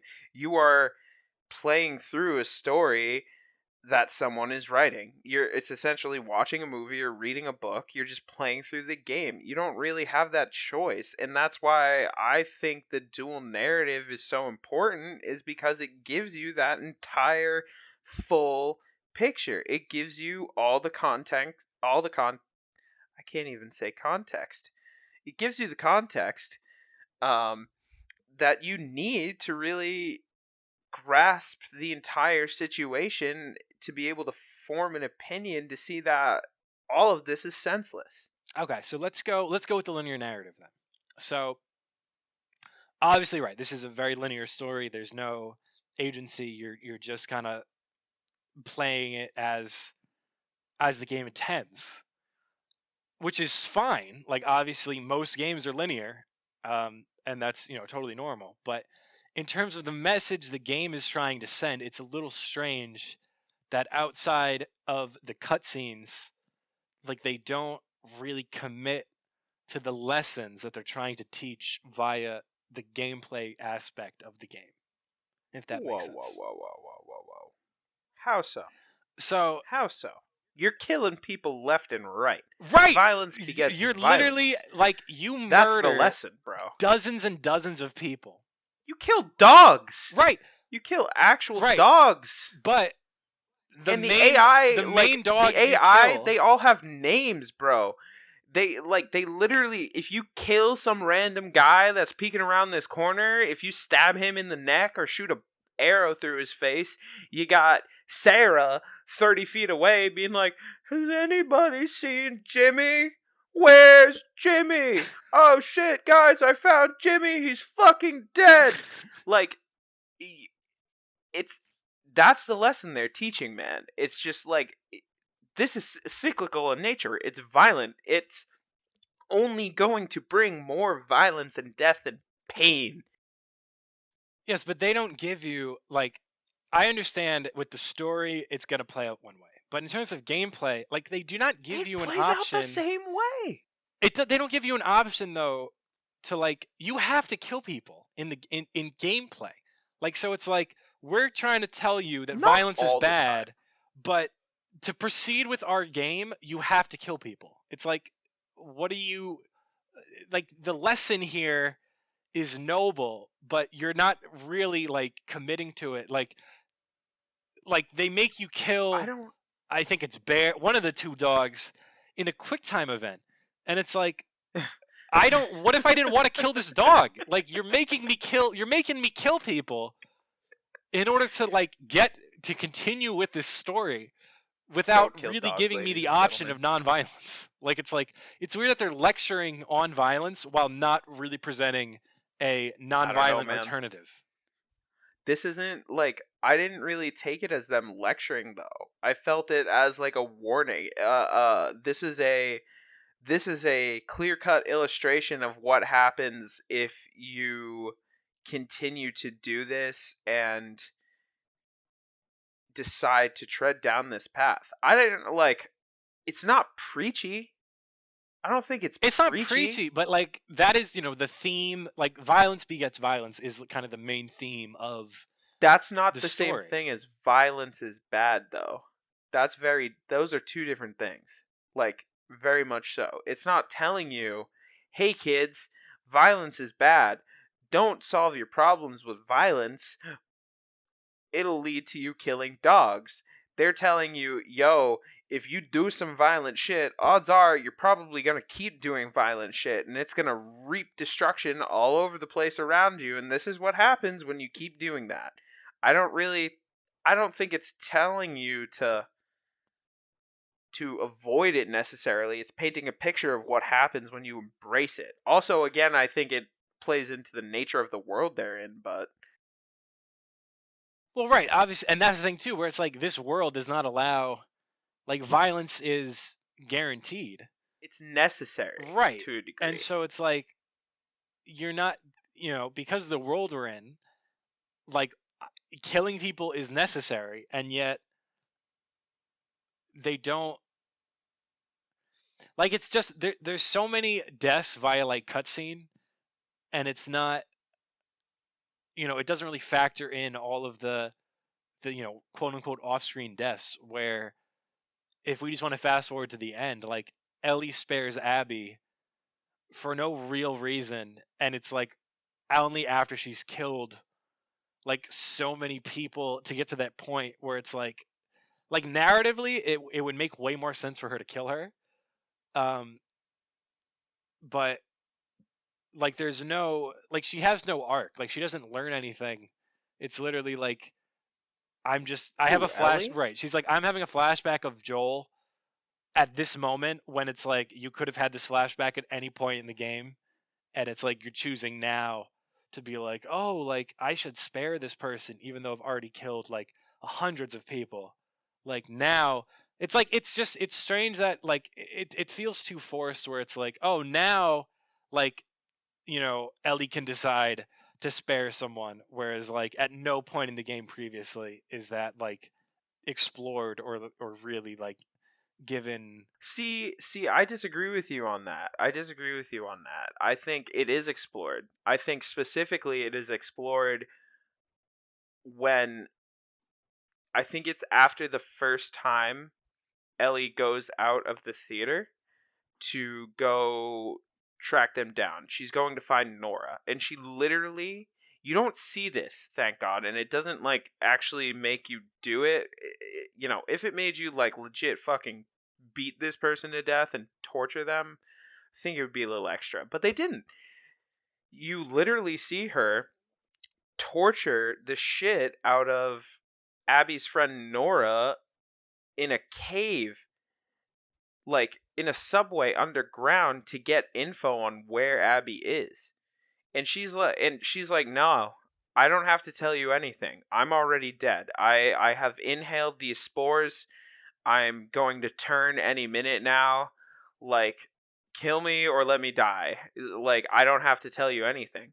But Ellie tortures her and gets the info. And then she is very, very, very visibly shaken by this when she gets back to the theater with Dina. She's fucked the fuck up by it. She's losing her humanity.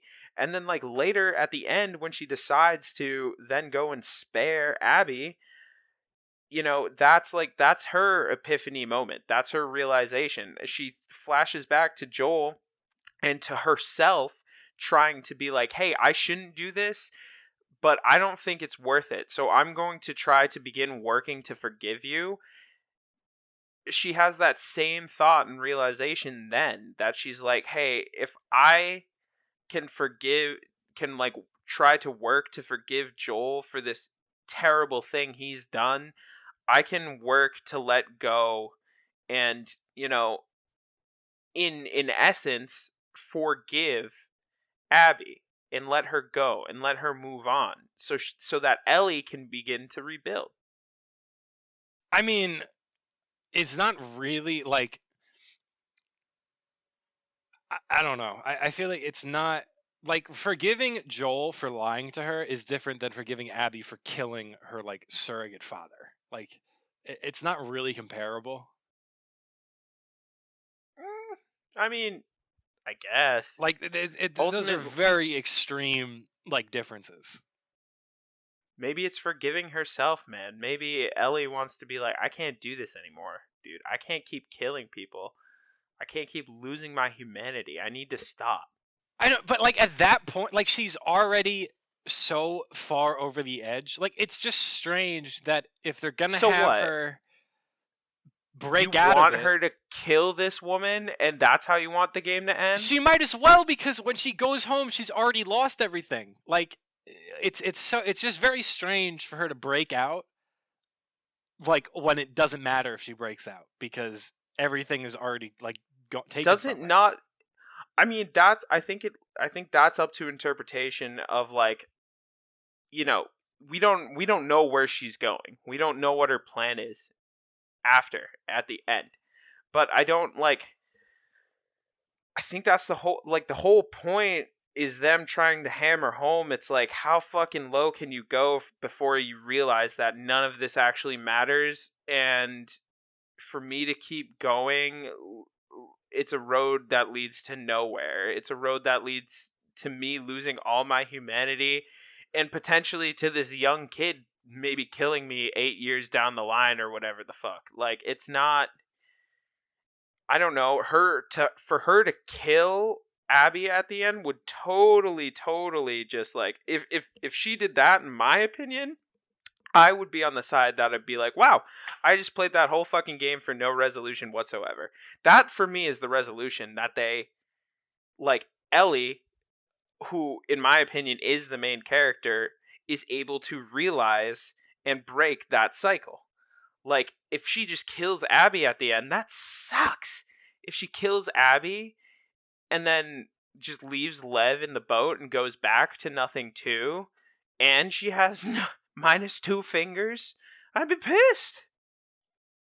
Yeah, but it's like like she's There's already no made her growth decision there. before like her deciding to and Tommy shows up with the what's it called? Whatever the info. The info, right? First of all, Tommy also like totally changes for no reason because he in the beginning is Well, like revenge is bad, that's yeah. then he gets shot, which make you think he doubled down, and then he's like, oh no, like you should go get revenge.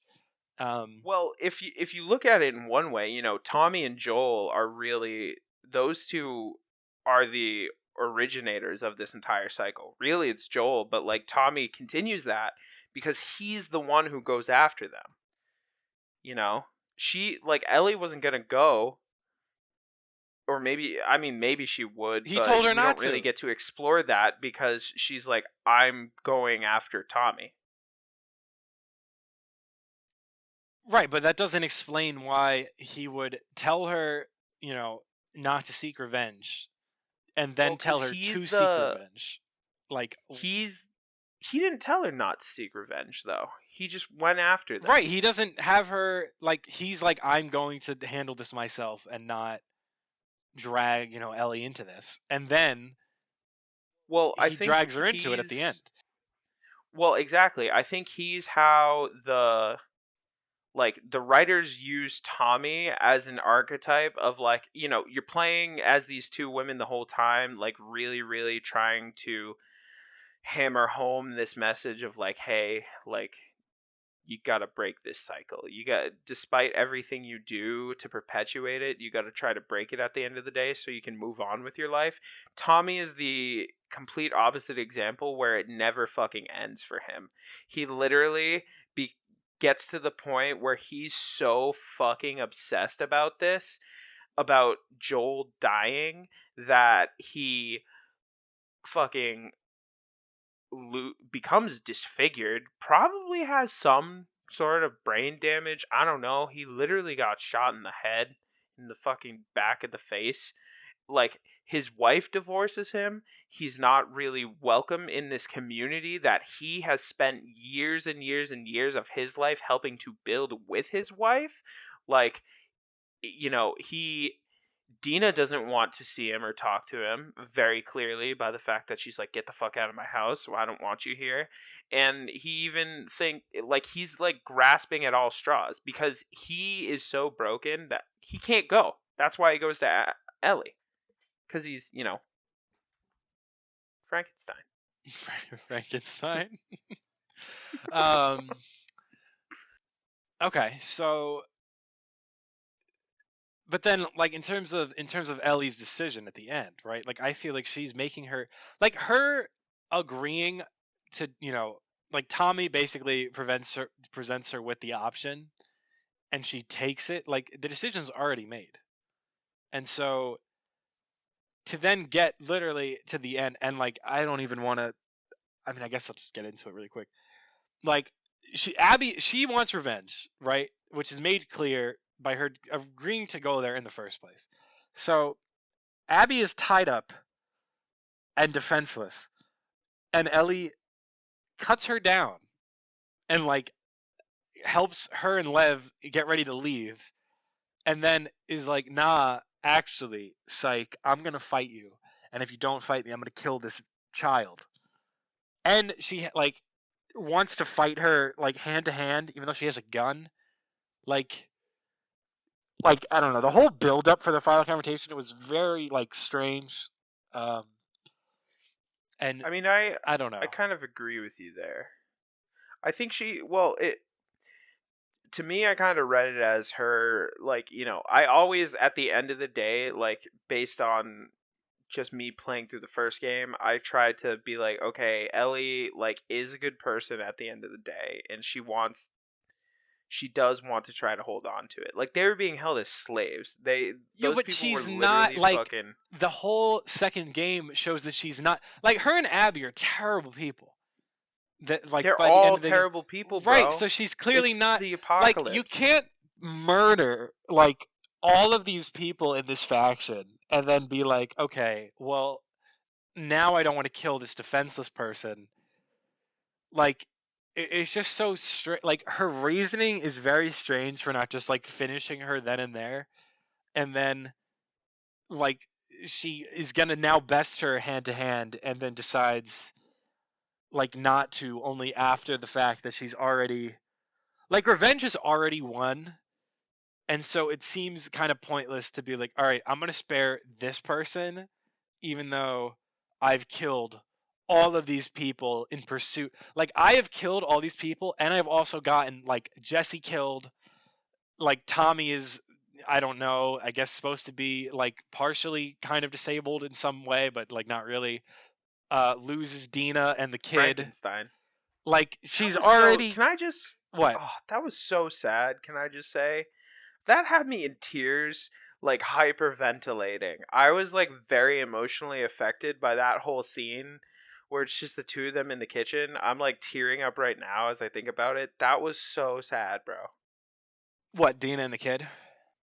Yeah.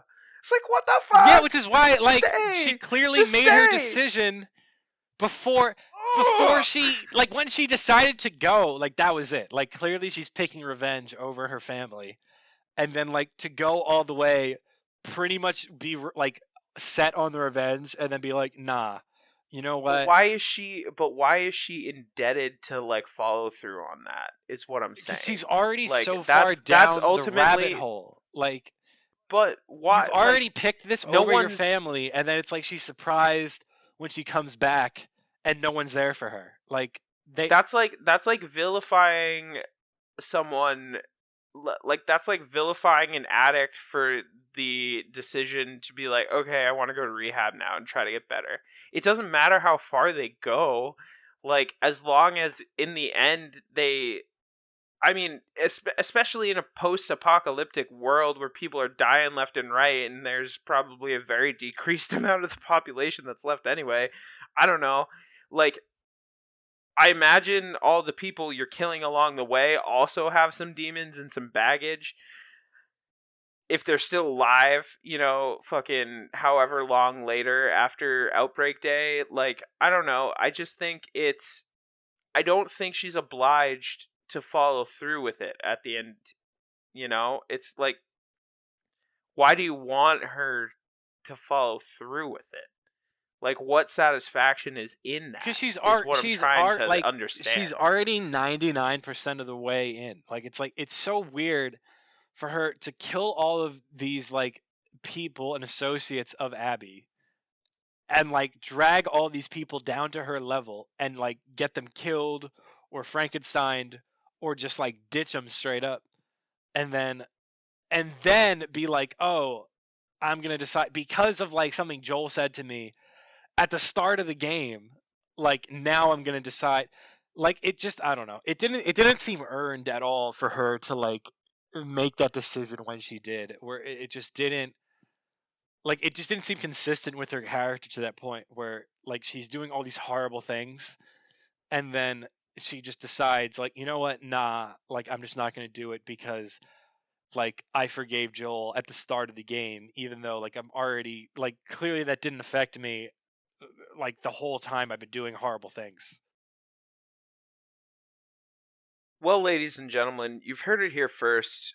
Lucas is a sadist I'm who not just wants I'm killers to continue the killing and game doesn't believe in the redemption, game literally ladies like and takes gentlemen. you down that road and then does not commit like it's just so like Abby sparing people and then Ellie sparing people. Like it's like if we're gonna go down this road and you're gonna present it in the way you do, where like you just kill all of these people in and out of cutscene, and like I don't know, like it was just like why? What are we doing? Where like you're making this a lot like if we're gonna do a revenge tale, like you there's no like no one has any like character arc and it's like I don't know, it was just very frustrating to where I don't know. Like it's like why are I think at the end of the day we fundamentally just disagree well see about the way we this knew we wraps knew up. that I going don't in though. like This isn't new. Like I I mean, yes, obviously. That's as why is we're like having this in the most of the first community place. is split on it, which goes back to the tonal difference that I started Oh with, my god. where it's like we're gonna drastically change the sequel to this.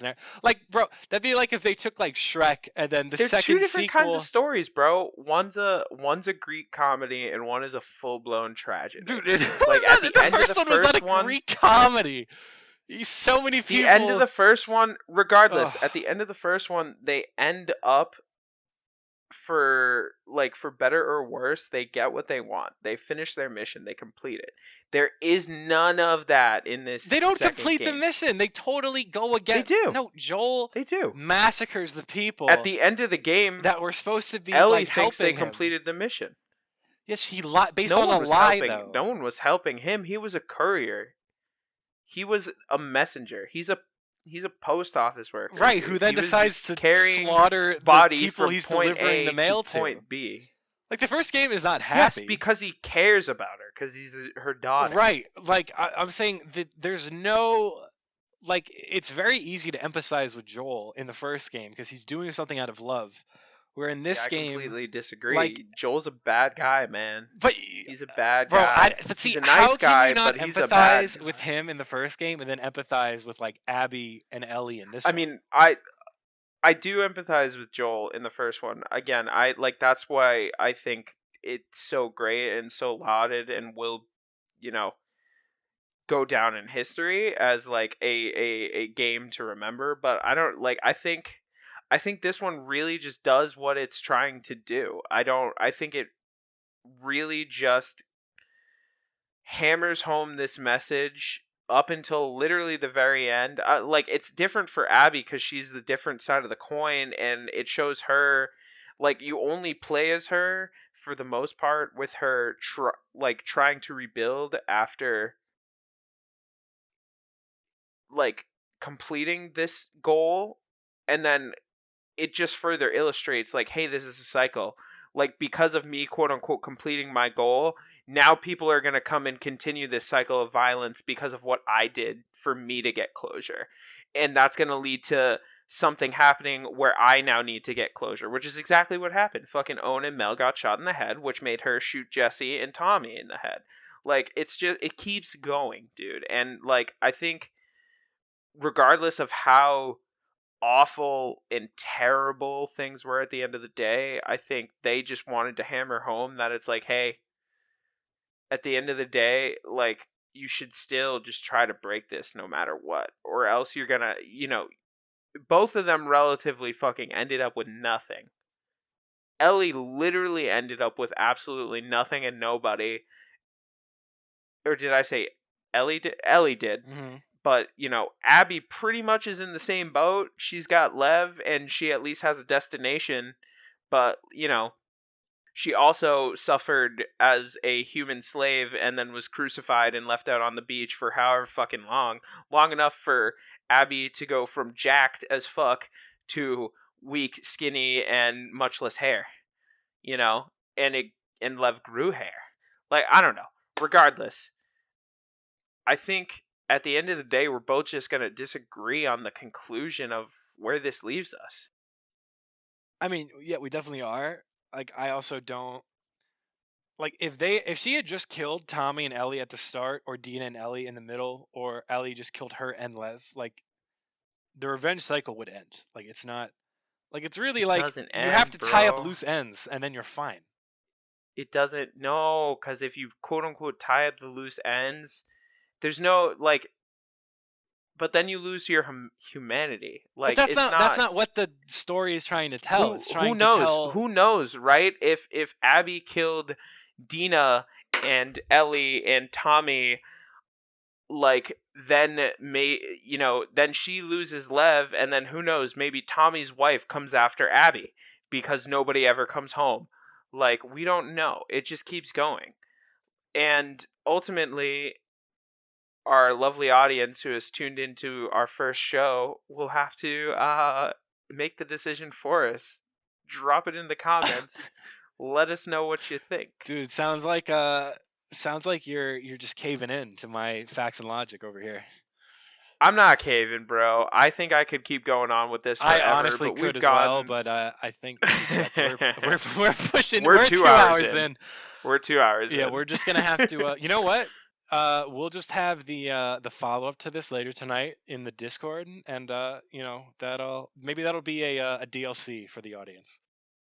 Yeah, so we're gonna shop this around. We're gonna edit it up. We're gonna put it out. Hopefully, we're gonna be able to get this out on Spotify, YouTube, a couple other platforms, maybe even Apple Music if they'll have us.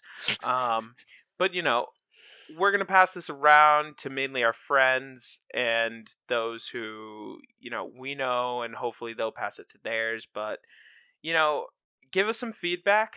Reach out to us if you know us. We'll include some contact info probably where you could reach us or drop comments about what you thought, your takes. Like I said, eventually the goal is to, if we keep up with this debate format, to hopefully gamify this. So at the end of the day, when we finish with these debates, we can have a quote unquote in house declared winner.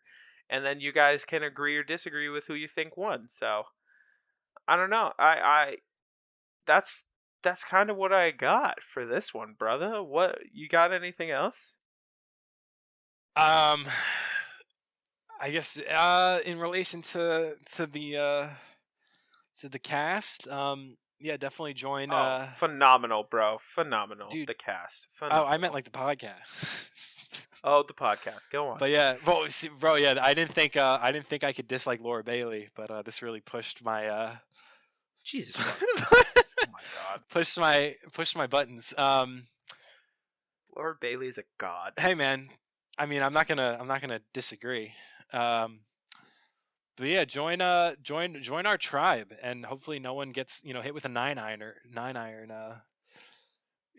We'll just we'll all grow together, and we'll you can buy some merch and whatnot. Yo, yo. Once we get a name, we can make some That merch. yeah, well, yeah, we're gonna have all types of stuff, but It's gonna be great, yeah, folks. It's gonna be great. Thank you for joining us for episode 0 of the Tom and Lucas show. that's Um, in the works. Don't trademark it's that. in not trademarked, not trademarked. Shout out to Neil Druckmann, Naughty Dog, and the folks who worked mighty long hours to make this game happen. Shout out to COVID-19 for giving me all the time in the world to, devote 40 hours into this game and not feel guilty about it. Like I was missing out on something else socially. Um, and, yeah. Any shout outs, Lucas? Any shout Any outs for shout you? outs, dude? Shout out to the people that actually are on the right side Shout of out this fake debate. gamer Tim Scalona for never finishing this game. Yo, we'll get him on the podcast because we have some other more general topics we can discuss that are not I got beef with that kid, man. yeah. That's what I gotta say. And I don't know. Hopefully we'll end this discussion tonight because I am very curious. What should be our How the sign vote off goes. ad lib? Should we go with like Brunyaska? We out. I I feel like the signing off we can also workshop with the title. Like I'm not sure if I'm really tied to anything per se. Just for those of you that agree with me, I hope you're really close friends with Thomas, and you just totally betray him and Oh side my with me on god. this one, and then I won't, and then Tom should not seek vengeance, as this game says. He should just live with the results, and Call it a day. call it a Be the day. bigger person. Be the bigger that you heard it here Oh, first. The Last of Us is about being the bigger being person, the bigger person. and in Abby's And with case, that, really ladies big to and be the bigger person, because you'll and with probably that, win. ladies and gentlemen, we are hitting stop on this recording. We will talk to you next time. Thank you for joining us. Peace out. Peace, y'all.